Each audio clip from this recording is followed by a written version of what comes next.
見之前有啲訪問咧，你係提過你同 Conroy 都好中意睇一啲溝片啊，尤其是係譬如山池崇史、Takashi Miike 嗰啲殺手阿一Ichi the Killer 同埋甚至乎香港我哋啲土炮嘅經典，就好似力王Story of Ricky 而呢啲戲都有啟發咗你係想開拍一套即係好似維多利亞1號即係咁變態嘅一套三級片啦。咁可唔可以同我哋分享下，其實你哋兩個係點樣開始對呢種即係所謂 extreme cinema 產生興趣啦，同埋咩驅使你想做埋女主角同埋監製去拍一套屬於自己嘅三級電影咧？話說當時我已經係由一間經理人公司再轉到第二間，再轉到第二間，去到間間咧我都唔係老闆嘅心腹，結果咧要排隊，總之排咗好耐，可能先至簽咗一份合約，可能係為期5年嘅，我等到最後1年先至會拍到一部戲咁。咁結果咧其實我真係對演戲，我係好中意演戲，好中意表演，好中意唱歌。咁我真係想死，我入咗行20年就喺度咁樣俾人哋摧殘法。咁都唔係賴嗰啲公司嘅，唔關佢事嘅。咁跟住咧，到我翻到屋企，成日都會怨啦，同啲家長家姐咁跟住佢就話：咁你點解唔自己嗱？你而家入咗行咁耐啦，你又識得晒啲導演啦，佢哋又唔憎你啦，都幾喜歡你啊！或者你自己試下小試牛刀開間公司拍一部咁嘅戲，睇下會點？咁我哋就佢估唔估到啊？佢估唔到呢啲係呢啲咁嘅戲。係我家姐都估唔到係呢啲戲，我爸爸直情睇唔到啊！睇咗第一場大口青俾人戒頸，我哇唔得啊！我唔中意血嘅，我唔睇啦。當初咪第一時間一諗到就係想拍一套即係呢類型嘅戲咧。當初都喺度物色緊劇本啦，自己又好天真咁，我哋喺度 work out 緊揾邊啲古仔咧，甚至乎有諗過一啲好商業化嘅 IP 去發展嘅。咁但係無奈即係都發現好就好啦，朋友幫忙寫咗個劇本出嚟，但係都好大製作嘅，都好貴嘅喎。咁我哋就開始認識到自己間公司其實係一個好即係蚊型咁嘅規模嘅公司嚟嘅啫。咁所以咧喺當時我哋係蚊型啊嘛。咁我哋就決定係喎，咁我哋點樣去比咧？同人哋啲大公司，人哋真係大 studio 嚟噶嘛。咁我哋就決定咗，即係去揾一啲 indie 啲嘅導演去anyway 咧，我哋嘅喜歡嘅戲都係一啲 indie 嘅戲啦。咁就去咁啱咧，就俾阿 Juno 介紹咗我哋去俾阿彭浩翔導演識。咁樣咧睇到呢個劇本咁好嘅時候咧，我哋就決定攞呢部戲咧當作我哋嘅開公司嘅第一部血灑招牌嘅電影啦。我加多少少啦，係啦，咁嗰陣時係找緊機會嘅，咁嗰陣時大部分都係警匪片，一係男人就做差佬啊，我就多數就係做黑社會大佬啦。咁女人仲慘啲，真係我做雞好 scary 咁阿明雞嗰個角色係好 complex， 有好多農村去演戲，不過係做咗好多次先揾到呢個角色。同埋嗰陣時冇呢啲嘢，咁我哋咪諗，我哋第一部戲梗係做啲嘢唔同㗎啦。因為我同佢都比較少少原來 rebel， 咁變咗我哋就諗我就更加，因為我喺西方大咧，咁我就好興嗰個 slasher culture，咁70年代到80年代就係Friday the 13th Halloween Freddy Krueger Nightmare on Elm Street，even 70年代 Shining 係一個好嘅。Shining 啦 ，Carrie 啊 ，Carrie is a crazy one，you know。All the Stephen King 嗰啲 novel，Where's Pet Cemetery 啊 Stephen King Pet yeah，咁變咗香港嗰陣時就有 horror， 香港嗰啲 horror 都幾正嘅，因為好，我咪頭先同你講佢話好比較ghosts and spirits and 僵屍先生啊，嗰個就好笑嘅。係啊，洪金寶嗰部叫咩？鬼打鬼。鬼打鬼，係啊，我哋好中意睇嗰啲嘅。咁嗰啲戲咧，其實喺西方都係喺子夜場或者午夜場播嘅。咁幾離譜都得嘅，因為會去睇午夜場嗰啲觀眾都係即係覺得係要睇啲瘋狂啲嘅嘢。咁我哋公司咧就發現啦，因為佢好深，佢發現到就係香港好似由80年代啦之後啦90年代，大家開始好認真咁樣拍一啲商業片啊嘅時候咧，就有忘記咗，即係好似抌開咗呢一個 genre。咁結果咧，我哋就即係覺得要向呢個 genre 致敬，同埋我哋執到一個好劇本啦，我執到個好好嘅角色。其實我最緊要係幫自己揾角色。因為嗰陣時，例如香港嗰啲 horror， 同埋香港嗰啲比較溝片啲咧，其實係好 creative， 因為佢哋個 budget 好蚊型咁，變咗要諗橋咯。咁佢哋就乜都試咯，乜都夠膽做，咁就變咗有嗰個味道咯。即係擺個 time，你哋去拍嗰陣時，其實已經係少咗好多呢類嘅戲，所以其實你哋想揾翻即係嗰種 spirit 出嚟。你睇翻歷史，你睇都係冇喎。有咩最嗰陣時咪最多陰陽佬，咁嗰個陰陽佬嗰個 OK 啦。即係 kind of consciously 去 revive 呢個 genre 咁樣。係啊。我亦都係我因為我開電影公司嗰陣時，我問過媽咪，我話你中意睇咩戲？咁佢好 surprising 講話恐怖片。哇！咁佢嗰陣時應該係睇翻香港嗰啲恐怖片。可能睇奇門遁甲啊嗰啲咯。奇門遁甲啊，奇門遁甲。奇門遁甲，係啊。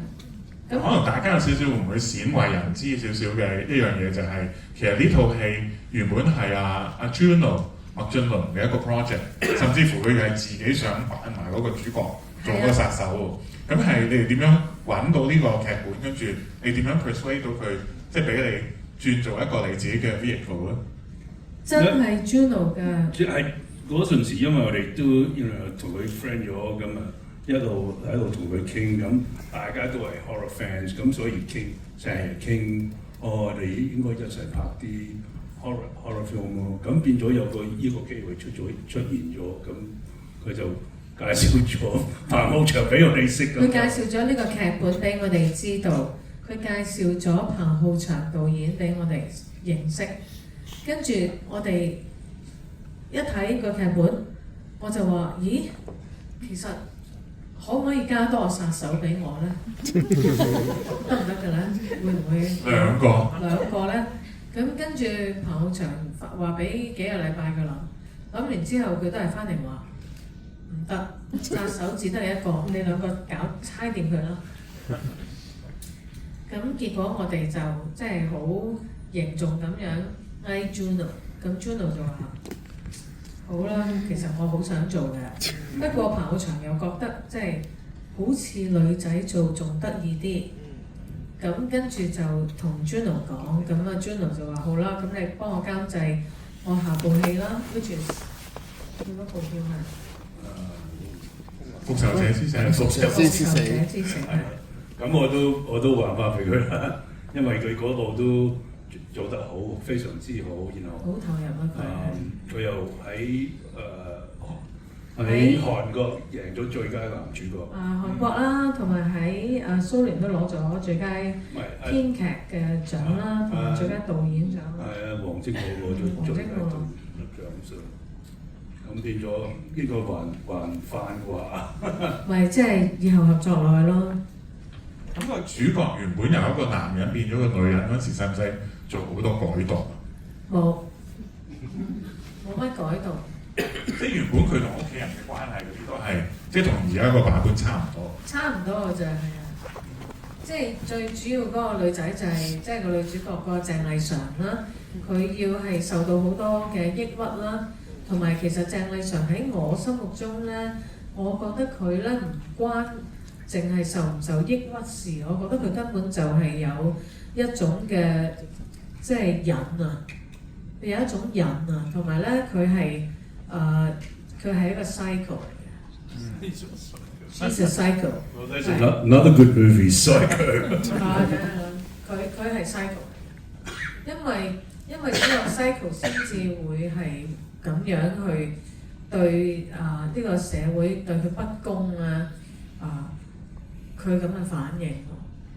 即係你諗下佢男朋友Eason 嗰個角色，咁點解佢會揀到佢自己都個樣都唔咩啊，都幾好啊，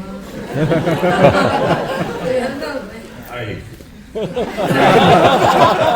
咁點解佢要揀一個對佢咁嘅男人咧？係啊，係咪就係為咗嗰10萬蚊要揀個咁嘅男人咧？即係呢個係一個問題嚟嘅對我嚟講。即係佢本身都有少少心理變態嘅嗰人。即係都係俾人蝦慣，跟住都係。即係蝦到佢好似係已經唔介意兼有少少中意，即係嗰啲好似嗰啲被虐狂。有少少被虐狂，係。咁其實仲有一條問題咧，就係圍繞住炮場導演啦。咁即係當時你哋兩個都係製作者啦，同埋都係投資者啦。咁我想問下你哋，其實如果當你哋作為監製或者投資人，你同個導演有時喺譬如創作個方向方面係有少少分歧或者唔同嘅諗法嘅時候咁你哋會係點樣去嘗試同個導演去磨合咧？會？我覺得最緊要一樣嘢嗱，首先我哋咧成個過程咧喺製作嘅過程啦，pre-production 嘅過程咧，我哋都係好夾嘅，直情咁因為我哋第一部片啦，所以即係我哋聽晒導演編劇嘅話，當時仲有曾國祥啦，有 Jimmy Wan 啦，一齊幫手編劇嘅。咁其實炮場個 office 就唔係好大，我個 office 就仲細。咁大家咧就大概喺市區咯，咁就好容易就踩咗上佢 office，就喺度傾嘅。咁我哋老闆咧都好少有咁有興趣咁樣同佢傾。咁我覺得最緊要其實做合作咧，最緊要就係 communication。同埋要 voice out， 一定要 speak out。有咩問題啊？覺得或者有咩可以再加好啲啊？咁想提出咧，我覺得真係唔可以驚，要講。講咗出嚟，佢又唔會有嘢嘅，唔會嬲嘅。咁然之後，大家先至摸到大家個底。原來你想講咁。咁我哋又試下諗下點可以諗到咁啦。要唔好怕講出嚟咯。係啊。雖然會有拗撬，一定有啦。不過就 at least you're honest 你講出嚟解決問題move on。嗰陣時大家會唔會有 creative vision 話，即係嗰個分歧主要係邊方面，或者即係大致上係？冇分歧過㗎，玩得好開心添啊！真係啊，我哋做咗6個月嘅前期工作嘅 pre-production，即係。比起一般香港嘅電影係長咗3個月嘅，咁因為咧我哋做呢樣嘢咧係令到我哋邀請嘅 crew 咧大家都好振奮啊！即係大家都唔介意話唔好講咩錢定咩，即係唔使收租嘅錢，每個月上嚟開3、4次會，咁就劇本一路修改嘅。咁然之後修改到差唔多咧，攝影師啦、燈光師啦、CG 啦、特技化妝啦、動作啦，全部上晒嚟，我哋又走埋去一齊開會。其實係一個尤其殺人嗰啲場面咧，每人諗一個㗎，我記得。我都有諗過女仔要俾粒木插喺個口嗰度。係啊。即係其實有咁多時間係可以即係 work on 個 pre-production， 其實係相對上係比較 rare 嘅，即係。香港係 rare 咗啲啦。咁我哋離譜到最後，因為大家傾話用實景好定係搭景好，因為搭景貴好多噶嘛。咁但係因為攝影師咧，佢有啲心願啦嘅鏡頭，佢想擺咧並唔係可以租一個大廈翻嚟咧，俾佢作穿夢牆咁做嘅。咁所以我哋決定掂啦。咁我哋去計個數，去租2堂景喺青片清水灣電影廠，原來又唔係咁貴喎。咁變咗咧，嗰度已經嗰2堂景就全部都係牽涉咗我哋要入嗰啲屋入邊啊，即係屋入邊嘅大打啊，或者啲事件啊，咁仲易拍喎。因為你用真景嘅話咧，要走景啊，咁咪會好多時間係嘥咗喺走景嗰度，咁即係咁走咗去，咁都係錢啦。所以咧，我哋就咁行過隔離廠咧，又拍完又行翻過隔離廠又拍咁樣咧，係慳好多嘅。因為成個 environment controllable 嘛，你控制到個手上，咁變咗。如果你喺真景咧喺度又叫警察啊，又叫咁變咗喺studio 就最實際啦。雖然啲人個話哇，你嘥咁多錢去 studio 啊，咁點解啊？不過如果你計條數同埋嗰個 practicality 係好好多嘅。咁其實即係套戲入邊有時發生咗好多情節，可能係好誇張啊，或者即係好出位啊。咁同時間咧，套戲亦都其實係建立咗一個好貼地嘅社會現實啊，或者一個即係日常困境之上。咁喺呢方面都拍得好真實喎。咁我想或者請阿 Josie 同方來講下鄭麗嫦呢個角色同埋佢嗰個背景啊，係你哋點樣 develop 出嚟嘅？咁即係譬如佢同佢屋企人嘅關係啊，咁 by the way 佢啲屋企人每個都 cast 得好好啦。佢爸爸媽媽啊，同埋譬如呢個又有陸海鵬咁樣啊，咁同埋佢哋都係因為即係舊區重建而被逼遷啊，即係都仲係好似處理咗 gentrification 即係仕紳化呢樣嘢啊。咁係咯，可唔可以講係點樣come up with 呢個 character 咁樣？咁因為主要都係導演去寫到呢個 character 係咁樣嘅。其實我哋最初勸佢就話，使唔使要俾嗰啲有爸爸有媽媽嗰啲社會壓力佢？我哋原本就想佢諗一樣嘢咧，美國有部片係Michael Douglas 去演嘅，咁當其時叫做咩？Falling Down 咧，佢係揸緊車咁樣，係塞車塞到佢 short 咗，跟住就衍生咗佢又殺人啊，又攞武器打人啊，成個人崩潰咗啊，癲咗咁樣。咁但係因為我哋始終都係香港嘅戲啦，咁所以導演都係話有翻啲即係 Michael Douglas 嗰個係冇屋企人嘅，係就咁黐咗線。咁因為佢 LA 塞車咧係一個即係人都知嘅。road rage culture。係啊，佢係一個塞車嘅 culture 嚟嘅，啲人真係猛嘅。咁所以咧，我哋香港冇呢樣嘢，就寫翻啲屋企人落去咯。係啊。咁嗰個成個即係話同地產啊嗰個故事線係幾時加落去嘅咧？或者地產嗰個一嚟第一個稿我睇到嘅就有㗎啦。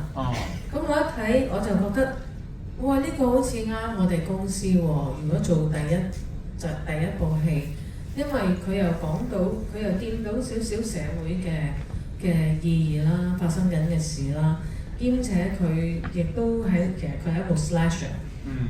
咁我覺得幾特別喎。係。咁嗰個 casting 係幾時做嘅咧？即係譬如佢屋企人啊嗰啲，你幾時諗到揾嗰啲演員咧？嗰個 casting 好似係導演諗嘅。唔係，都係一齊諗啊！佢 present 一紮演員，咁佢話大家覺得邊個好啊，邊個好咁徐少強佢諗嘅，我都覺得好一絕嘅揾到啊吹簫去做，佢個花名叫吹簫。咁即係我覺得好正嘅，可以揾到佢，因為即係有咁嘅老豆咁牛精嘅老豆，先生出一個咁牛精嘅女啦。咁然之後有個好正常嘅媽咪啊，大姐啦，咁即係好溫馨嘅小朋友嘅時候嘅故事啦。咁跟住係有少少迷離嘅，呢個女仔點樣突然間變咗去話要殺人咁樣？好多嗰啲譬如你講開啲童年回憶嗰啲，譬如嗰個 Paper Cup 嗰啲係大家一齊度出嚟嘅嘛，劇本身已經有㗎啦。劇本有，或者係我唔知係馬長同Jimmy Wan 曾國祥咁樣諗出嚟。咁呢套戲作為一個即係你最初揀呢個 project 都係想係一個俾自己作為一個演員，一個好似一個 vehicle 咁樣啊。有一個好好嘅角色咯，希望等我發揮到咯。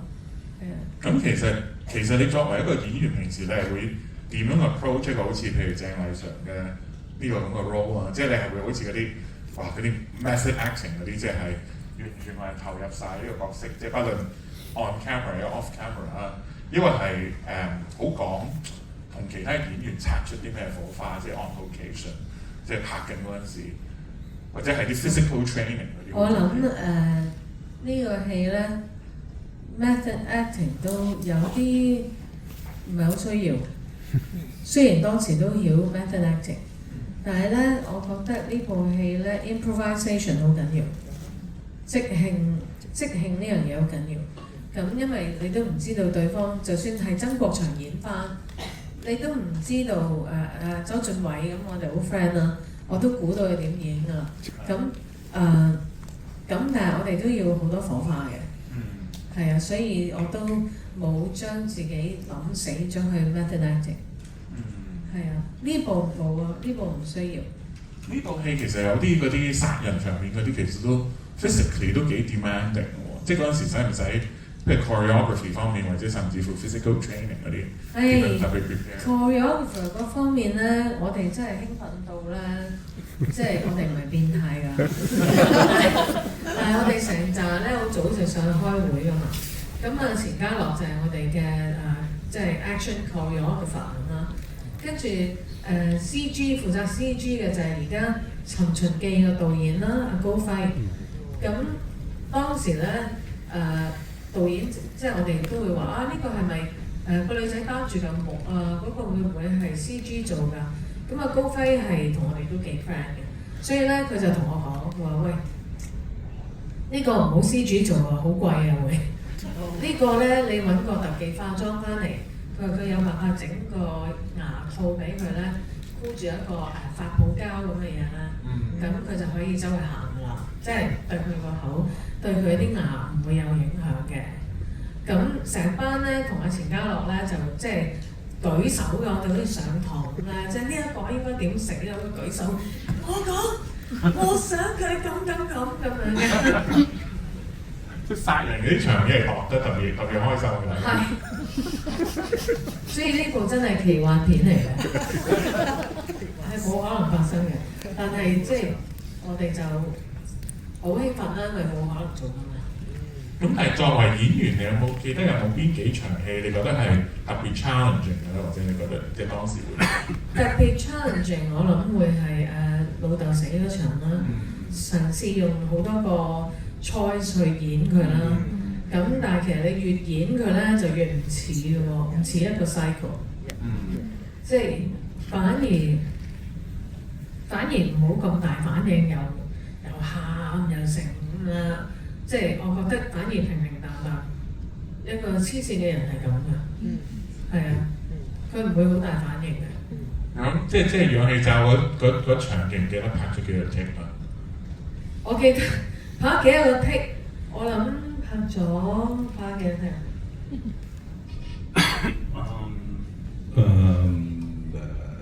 都唔少嘅，因為我唔識搞個氧氣機我唔識搞，跟住副導演啊迪迪就走埋嚟，好緊張，因為我哋搶時間啊，係啦。呢個嘢咧要咁樣開咁樣，跟住咧你咁樣揸住知唔知？跟住我話咩話？我都亂晒，我話你唔好講啦，你俾我自己試啦咁佢進入嗰個心情使唔使點樣特別 prepare？因為 at that time 已經係即係好多個 take 已經係入晒嗰個戲咁樣。因為我哋好似係順序拍嘅，所以咧已經入晒個戲㗎啦。同埋因為呢個戲啱我做咗，本身因為我人咧有少火爆，所以咧變咗係即係天在我也。即係我平日冇機會喺大家面前好火爆，又唔應該。如果我火爆，俾人拉咗青山㗎。咁就可以借呢一個機會咧，去俾我嘅真性情咧出到嚟，即係好肉緊啊！殺人嗰陣好肉緊啊！呢真係我嚟嘅，係。唔好意思啊，好拉我拍呢出戲嗰陣時，會唔會參考翻好多啲經典嘅 slasher 戲，即係嗰啲類型方面嘅嗰啲規則啊？因為套戲我覺得即係玩嗰啲slasher 嗰啲公式係玩得好有趣。咁譬如我哋因為我哋教呢套戲嘅時候，我哋都會同啲學生講翻呢個 slasher 嘅 genre 有啲咩嘅元素啊。咁其中一個角度啲學者去睇呢個類型就係話佢哋話有個叫做 final girl。即係好多時啲 slasher 戲咧，最終個 survivor 嘅生還者咧，都係一個好性壓抑同埋好乖嘅、好守規矩嘅一個女仔嘅。咁而相反好多啲可能譬如性濫交啊，好嘅所謂嘅壞女孩啊，即係可能好似呢出戲嗰啲妓女啊，又反而佢哋會被殺嘅咁樣。咁其實你哋拍嗰陣時會唔會譬如參考翻譬如 Halloween 啊、月光光心慌慌，即係呢類戲？跟住會唔會從埋一種即係性別嘅角度去睇呢樣嘢咧？因為我見佢最深喺佢爸爸死咗之後咧，佢有一場戲佢係 inherit 咗繼承咗佢嗰個公咗條腰帶啊。咁甚至乎有個鏡頭佢有個嗰個錘咧係好似好陽具式咁，即係放咗喺佢。哇！睇得咁深㗎，very Freudian。殺人嗰陣時，佢着到又係一個男嘅，好似 maintenance worker 咁樣啊，即係嗰啲修理嗰啲員工。佢方便佢啫，又有少少掛住爸爸咁，順手攞佢老豆嗰啲工具去懟人咯。係啊，咁呢套戲佢。I think 都 I mean subconsciously 一定有㗎。有個規矩嘅，就係要將其他死嘅人咧設計到佢哋好乞人憎，咁令到觀眾覺得佢係應該要死嘅，咁先至可以殺佢。如果唔係咧，我就做唔到。即係你係叫 final girl 啦，我哋就叫 anti-heroine。係啦，因為呢個戲上咗之後咧，有機會喺英國全國咁樣上映啦，咁就有好多報導出咗嚟啦。咁佢咧心噏咗咧就係我係一個係 anti-heroine 咁樣嘅。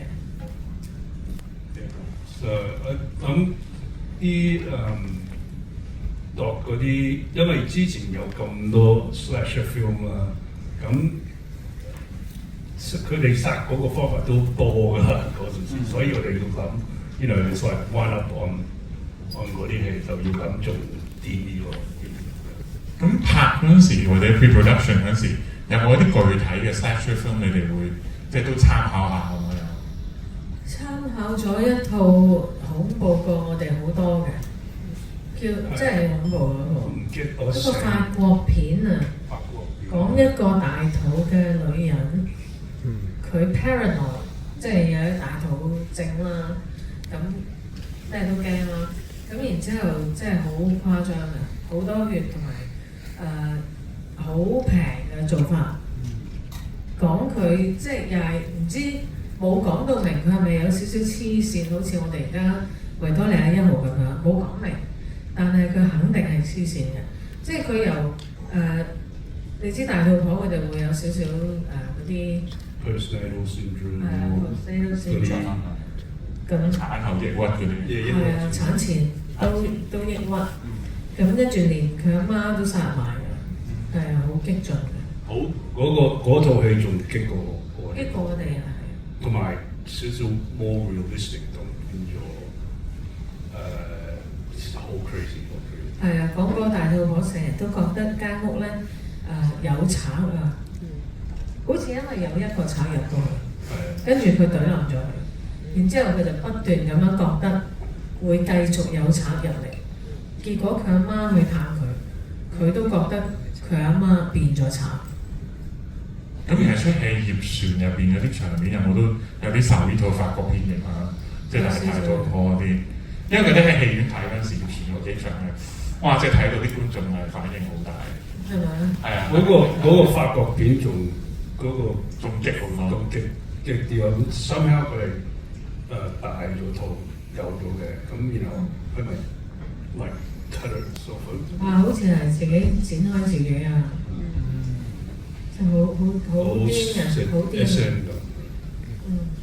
咁作為一個演員，你自己都會唔會參考一啲相關嘅 performance 即係不論係呢套戲定係其他電影？其實我作為一個演員咧，我淨係追住幾個演員嚟睇嘅啫。一個 Tilda Swinton 啦，一個 Julianne Moore。咁其實第一個追嚟睇嘅係 Julianne Moore，因為咧我自己本人咧好中意咧嗰啲好 twisted 嘅蝙蝠啊，咁同埋一啲好絕核嘅蝙蝠。咁我 N 年前都講過，我好中意一部戲叫 Magnolia。咁而家個導演一戰再戰啦，喺奧斯卡將會即係可能有好好嘅成績。咁我又跟導演睇嘅，咁佢拍嘅戲我都有跟住睇。咁我就好中意呢一種好妙絕嘅講故事嘅方式，但係一路喺香港都冇遇到一個近似嘅導演，最似嗰個係杜琪峰㗎啦。咁但係譬如記唔記得拍呢套戲嗰陣時有冇任何譬如 Julianne Moore 或者 Tilda Swinton 嘅 performance 會有即係 inspire？ 唔夠 Julianne Moore 勁，點同佢變啊？即係 Julianne Moore 嗰種2秒鐘發神經突然間爆出嚟嗰種，即係我好希望有人寫俾我，因為暫時冇人寫呢啲角色俾我，即係冇嗰啲精神補給啊嗰啲，其實好想演嗰啲㗎嘛。佢哋啲近作方面有冇邊套你希望你會如果我有得做一套咁嘅就好啦？佢嘅近作，我覺得佢最精彩都係 Magnolia 㗎啦，跟住近作 Almodovar 咯，有部叫咩名啊 ？Room Next Door。The Room Next Door 嘅，咁佢即係我呢個係兩個擺埋一齊喎，你嘅兩個 favorite。係兩個 favorite 擺埋一齊，咁我覺得佢成熟咗咯個演技。係啊，冇咁容易話3秒鐘就爆紅筋咁樣。咁我覺得一個好比較係要尊敬啲嘅題材，因為係講 euthanization， 即係講自己自取生命啊。咁所以佢兩個都好貼服咁樣演咯。就算你話譬如有啲戲好似 The Human Voice 咁啊，都係有冇做過啊？拍過多次啦，最係啦 Sean Cocteau 咁啦，咁但係 Almodovar 今次拍呢個同 Tilda 呢個咧 ，Tilda 都好有表演機會咯，我覺得。係啊。你真係好在你冇拍，因為佢有個導演叫我拍。有個導演其實係Roger Avary 想揾佢拍，係啊，咁嗰陣時就我會 thought that's a good piece for her。呢個係幾時啊？呢個 project 原本係4年前到嘅。係 before Tilda。係 before Tilda。Roger Avary 即係Tarantino 嗰個編劇啊，Killing Zoe 個導演。咁其實即係今時今日雖然已經過咗15年啦，但係我哋睇《天王》嘅時候，我哋都覺得其實都好反映到即係香港嘅成個狀態㗎。咁但係個戲嘅 ending 就好諷刺啦，即係黎常佢就好似贏咗，即係終於都搬咗入去啦。咁但係咧當時就金融海嘯爆發啦，個床又 fit 唔到啊，床 fit 唔到啊，咁個樓市嘅泡沫又都爆破咗啊，咁變咗佢基本上係跑輸咗個市嘅。咁其實對你哋作為即係創作人嚟講啦，有幾重要即係好似拍一啲作品去到回應翻你身處嗰個時代咧，即係因為呢套都食得好應嗰陣時，07、08年嗰個整個全球狀態係咯。我哋嚟緊有個 idea 都食得好型嘅會，直情食埋，除咗食香港知道香港有呢個現象之外咧，仲會食埋外國㗎。係啊，一個現象係好多人都唔好呢度講，邊度講？因為 anyway 有冇少少可以透露得可以講得嘅？唔得嘅，賣個關子，大家留意翻。賣個關子，因為今年係我哋嘅20週年紀念啦，852電影公司，咁我哋都想致敬翻維多利亞1號，拍翻一套類似嘅 slasher movie。I mean 我哋拍完維多利亞1號就 found out 呢個 Midnight Madness，佢成日而家好興周圍都係 Midnight Madness。嗰陣時就I think 今年 Toronto 多唔多電影節有，咁我哋就合咗位啦嗰度，咁就 find out about 呢個 Midnight Madness， 咁之後就 find out 佢就喺Stitches 成次先影展 Stitches 贏咗最佳女主角。不過嗰個 festival 係 fantastic， 係奇幻電影節，同埋 horror film 電影咁變咗，哇！真係有個呢個 genre 喺出邊，所以嚟香港都要應該open their eyes to sort of fun。即係可以透露就係一套 Midnight Movie，都係一套 slasher movie， 咁大家就要即係留意遲啲嘅公告咁樣。係啊，我覺得係當年嘅我哋應該俾翻 advice 而家嘅我哋。即係而家經歷咗唔同嘅製作單位啦、導演啦，去製作咗啲唔同嘅戲咧，我哋應該要跟翻我哋最初個初心。有咩唔妥就講，同埋要攞返大家坐低一齊講，即係唔可以得我講冇人講，又啲人又唔答我，跟住又唔知後做乜，所以咧，我覺得要大家即係圍個圓圈咁坐喺度，話攞啲嘢食咁跟住就講啦。我覺得呢個做法係最好嘅，要發表嘅。即係應該向你個 younger self 去即係學翻一啲嘅嘢。係啊，因為而家我哋成日都經歷到有啲 crew 可能有啲而家現成請啲 producer 佢係心口唔中意溝通嘅，但係佢又做到俾你嘅，咁但係你變咗就唔知佢做乜咯。而家啲人我唔知係咪因為 of internet social media， 啲人好怕或者擺嗰個 they put their ego on the line。I mean 嗰陣時冇咁多呢啲咁嘅 social media， 冇相機啊，冇人會影到你，你做啲嘢比較可以放啲咯，咁又可以講嘢又大膽啲咯，因為冇人會喺 Reddit 睇見到我 4chan 或 8chan 嗰啲咁嘅，見到變咗而家就可能啲人they're trying to protect the image a little bit more， 咁變咗又經濟又變咗比較艱難啲咯而家。